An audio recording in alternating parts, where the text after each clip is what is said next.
Boy, I never played. She probably beat everybody out here. Have you ever stood around a couple and felt that quiet tension in your chest? Like your spirit already knew how their story was going to end, but your mouth stayed shut because what are you supposed to say? Mind your business, right? Stay out of it. Don't get involved. Because the moment you do, suddenly you're the problem. Suddenly you're hating. Suddenly you're the outsider trying to break up something that was already breaking itself. We've all seen it.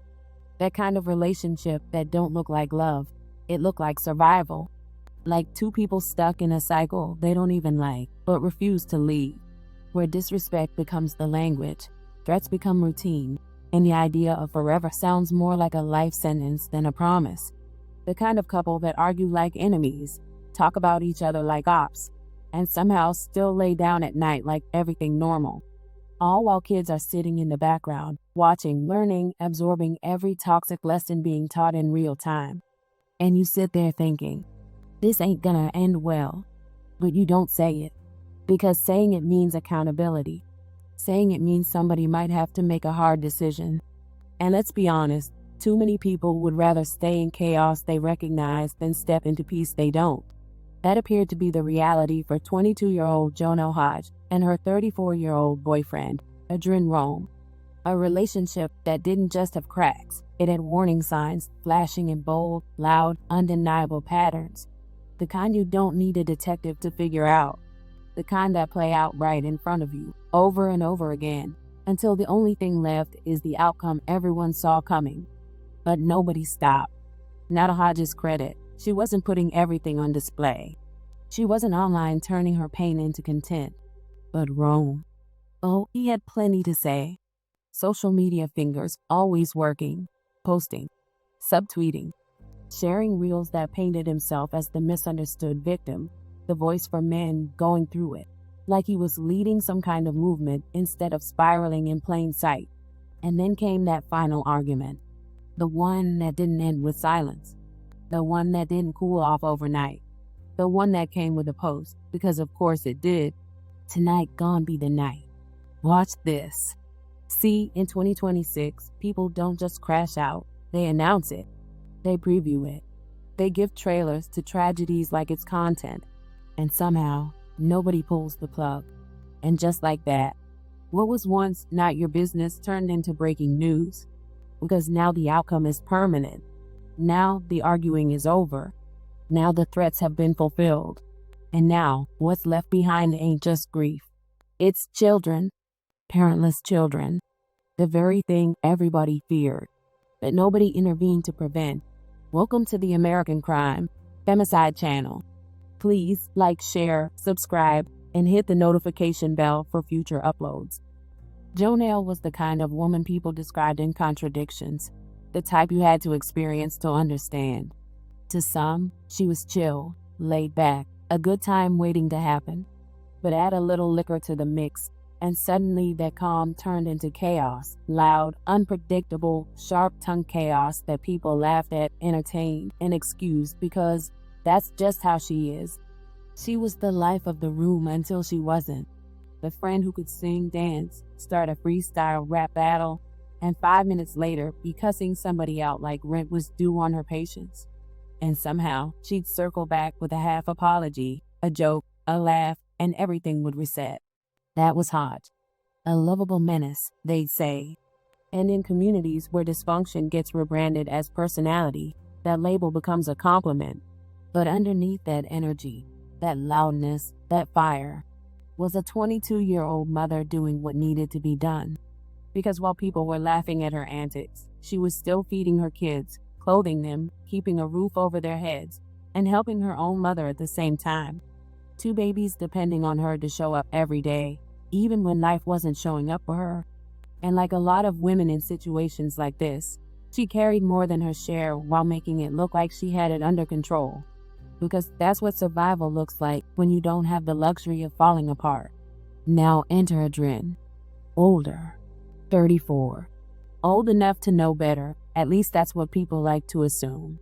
But age don't equal wisdom, and in this case, it definitely didn't equal stability. Rome wasn't just a man. He was a persona, an aspiring rapper, a self-proclaimed voice for men, a social media loudspeaker for his own frustrations, the type who believed he was building something big while the women around him were expected to hold it down in the meantime, which really meant struggle quietly while he figured life out loudly. And when it came to relationships, Rome didn't keep anything private. Facebook wasn't just an app, it was his therapist, his diary, his stage, and his courtroom all in one. If Jonel upset him, he posted. If she argued back, he posted. If she ignored him, he posted louder. Every disagreement became content. Every emotion became a performance. And instead of resolving anything, he turned their relationship into a public spectacle where strangers got front row seats to dysfunction. And Jonel, she matched energy. Not always online, but in real life. Loud met loud. Disrespect met disrespect. Two people who didn't know how to love each other without hurting each other. Staying together like leaving wasn't an option.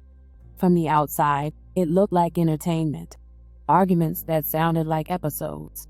Insults that hit like punchlines. People watching, commenting, laughing, shaking their heads, but never stepping in. Because it's always easier to consume dysfunction than confront it. And somewhere along the way, what should have been a warning sign turned into a running joke. But here's the thing about toxic relationships. They don't stay entertaining forever. Eventually, they escalate. Eventually, the words get heavier. Eventually, the threats stop sounding like jokes. And in this situation, there were never jokes to begin with. Back on March 16th, Rome basically wrote his own character summary without even realizing it. He posted that he wasn't a catch, said he'd have women running back to their exes like an Olympic track star. And instead of people reading that as self-awareness, it got brushed off as humor, arrogance, or just another post in a long line of posts. Because when somebody is always talking reckless, eventually people stop distinguishing between jokes and warnings. But the truth was sitting right there in plain sight. A man telling the world he wasn't good for anybody, while still being allowed access to somebody. And Jonel, like many women before her, stayed. Whether it was history, kids, familiarity, or just the weight of everything tied together, she stayed. Because leaving isn't always as simple as outsiders make it seem, especially when dysfunction has become your normal. Then came March 18th. At 1:06 a.m., Rome posted, "Tonight gon' be DMF night. Watch this." Not vague, not subtle, not open to interpretation. A declaration. And still, nothing stopped it. An hour later, Rome approached Jonel while she sat in her car. But this wasn't another argument. This wasn't another loud exchange that would cool off by morning. This time, he came with a gun and a decision already made. No hesitation. No pause. No thought about the kids they shared. He fired. Multiple times. In front of witnesses. Like proving dominance mattered more than preserving life. Like winning an argument was worth more than everything that would be lost afterward. And just like that, the noise stopped. Hodge was left fighting for her life in a car that had just turned into a crime scene. Police arrived quickly. Officers tried to save her. EMS rushed her to the hospital. But some damage can't be undone. High Point police say a man shot and killed his girlfriend before taking his own life hours later. Police responded to the Oaks at Silver Ridge on Martin Luther King Jr. Drive at 3 a.m. That's when they say they found 22-year-old Jonal Hodge, who'd been shot. She died at the hospital. Witnesses told officers her boyfriend walked up to her car and shot her. 4 hours later, police got a call about a suspicious person going into a shed a block away. When officers approached that shed, the man took his own life. Police say it was the victim's boyfriend, 34-year-old Adrian Rome. At 22 years old, Jonel was gone. And while the internet was doing what it always does, reacting, reposting, pretending to be shocked, Hodge's reality hit her family in real time.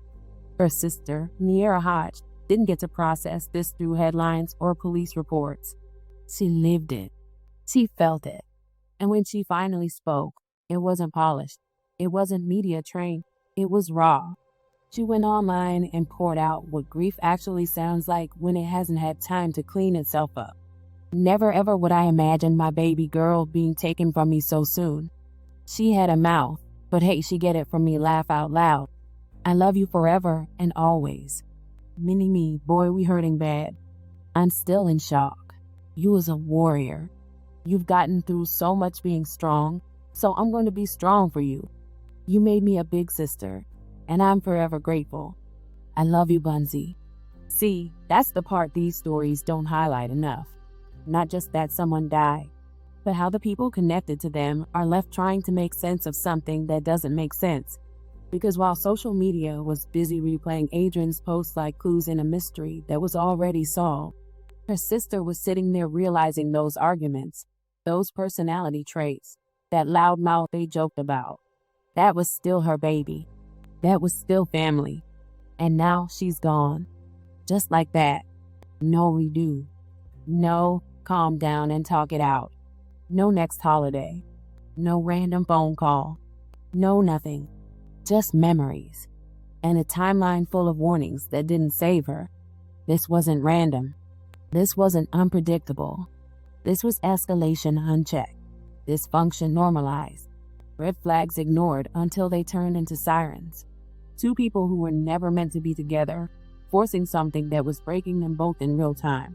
Until it broke permanently. And now the argument is over. The posts have stopped. The lives involved have been permanently altered. And all that's left behind is a question that shows up every time a story like this ends the same way. How many warnings does it take before somebody finally leaves? May Jonal Hodge rest in peace.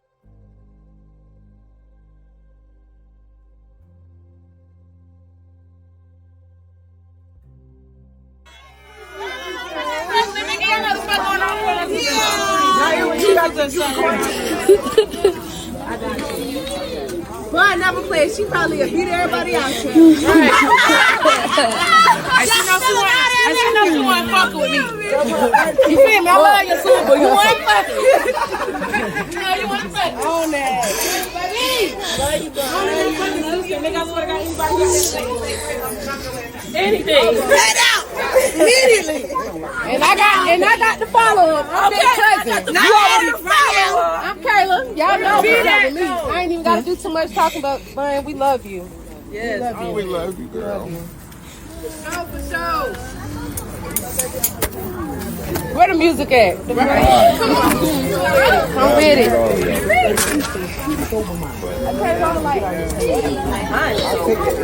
I ain't so. Everybody in the following fun. I need a whole bunch of them. That's why you gotta keep your head up and keep trying to talk about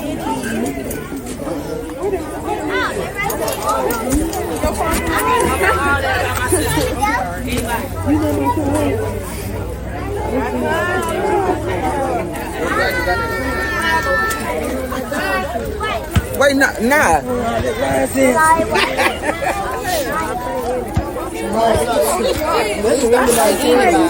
Like your mom. Don't say anything.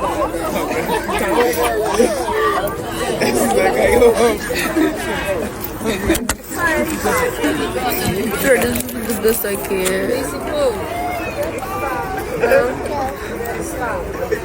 Ethan!